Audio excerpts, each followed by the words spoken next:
The tennis world fell silent. Not the silence of defeat, but the silence of fear, fear that a dream might end before it truly began. Fear that a hero might be lost forever because of her own courage. Alexandra Eala.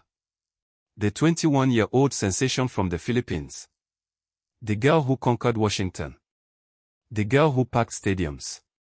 The girl who climbed to world number 20 and became the biggest draw in women's tennis. But behind all that success, there was a hidden truth, a truth now being revealed by her coach. David Macpherson.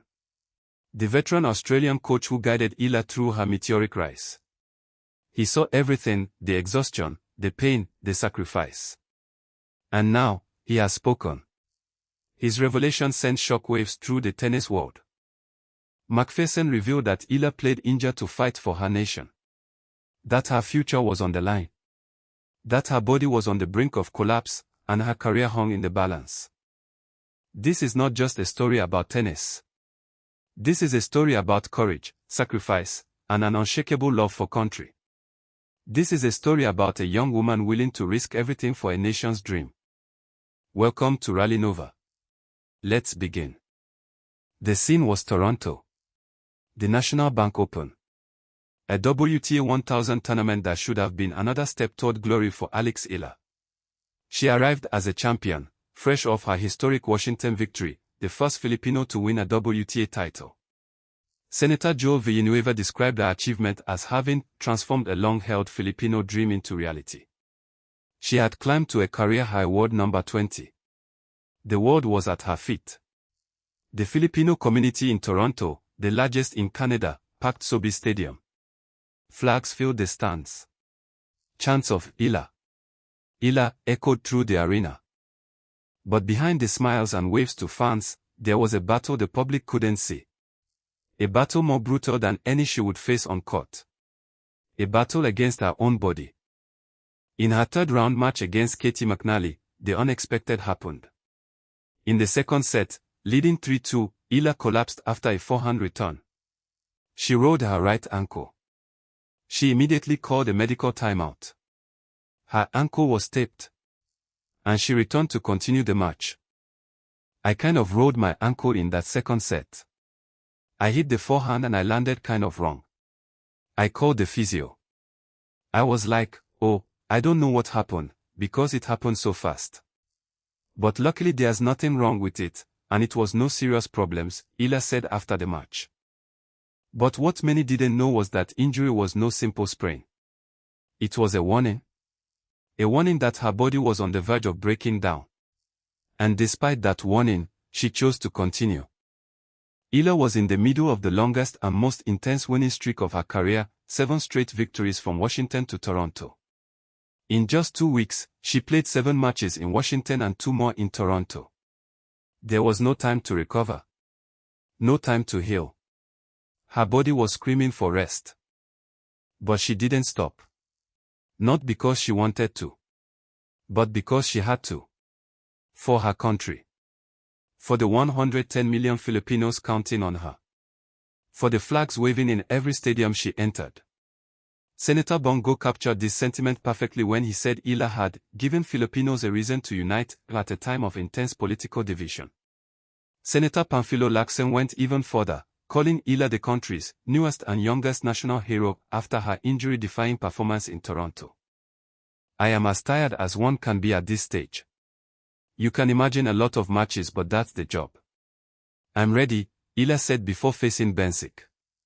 Her words were filled with determination, but beneath them was a body slowly surrendering. David Macpherson is not one to speak lightly. The Australian coach is a veteran of the tennis world. He has worked with some of the best players in the game.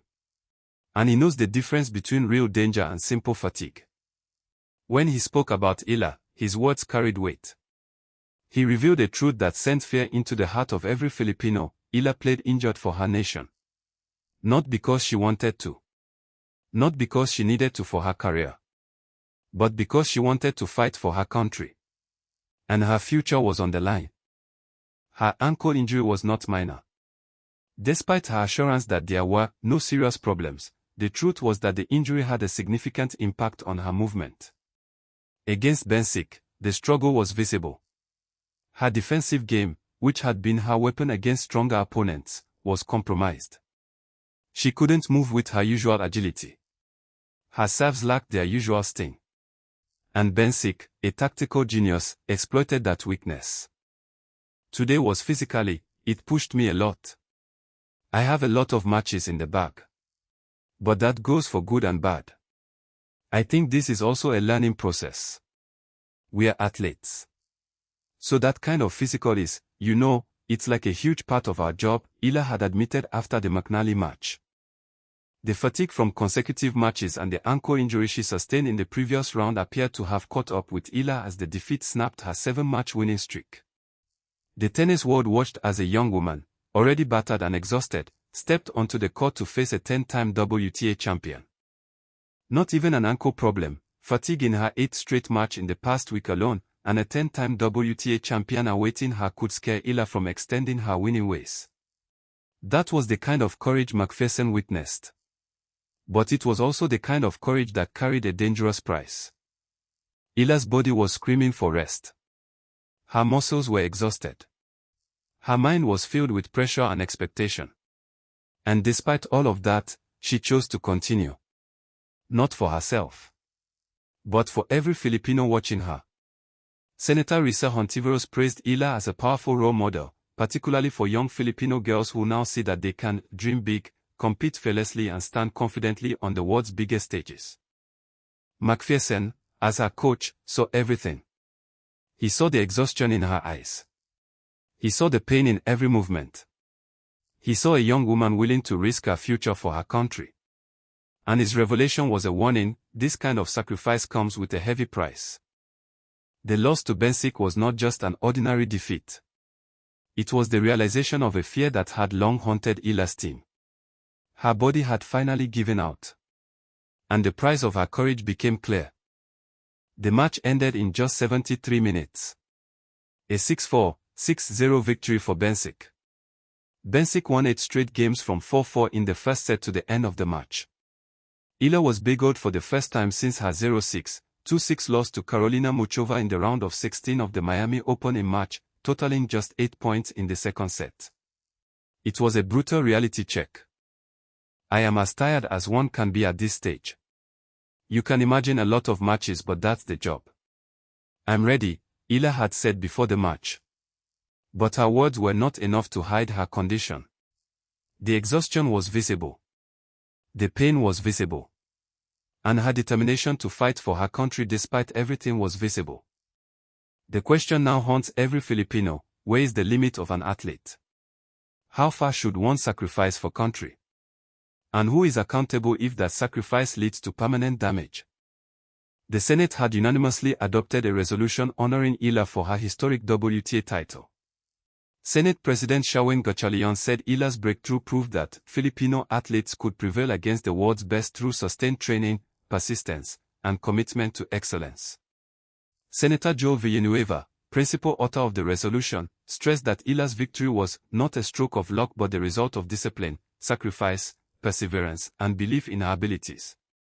These are the values that make Eala a national hero. But they also reveal the terrifying pressure she carries.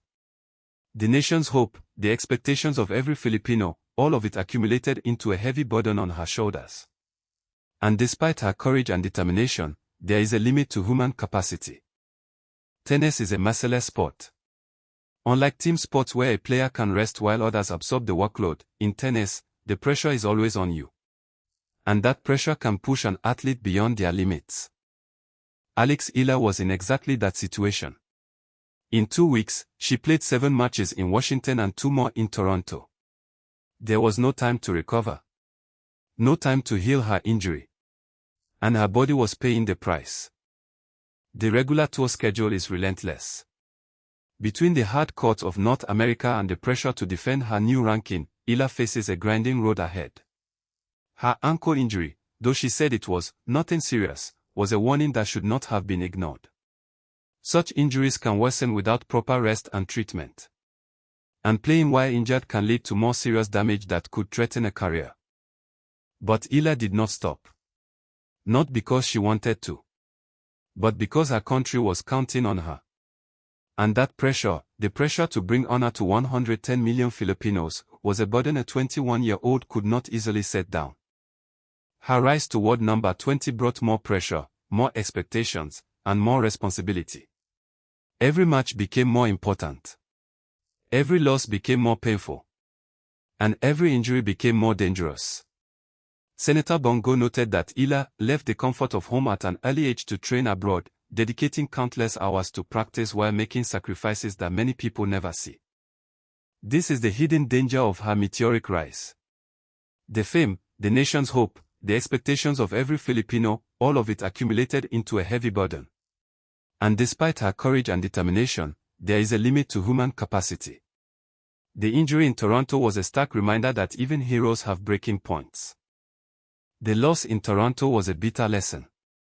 But for Alex Eala, it is not the end.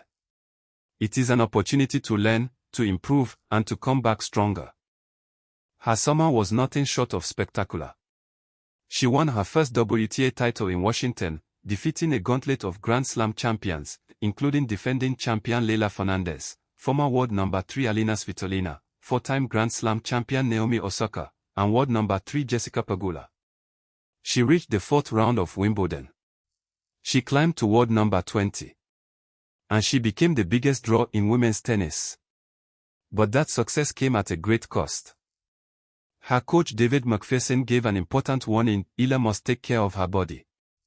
She must learn to rest. She must learn to say no. Because her future depends on her ability to protect herself. I think I have a great team who is going to help me recover, and I have high hopes for the rest of the tournament, Eala had said. Now, she heads to Cincinnati for the WTA 1000 tournament followed by the US Open. She will have a chance to recover and prepare for the biggest event of the year.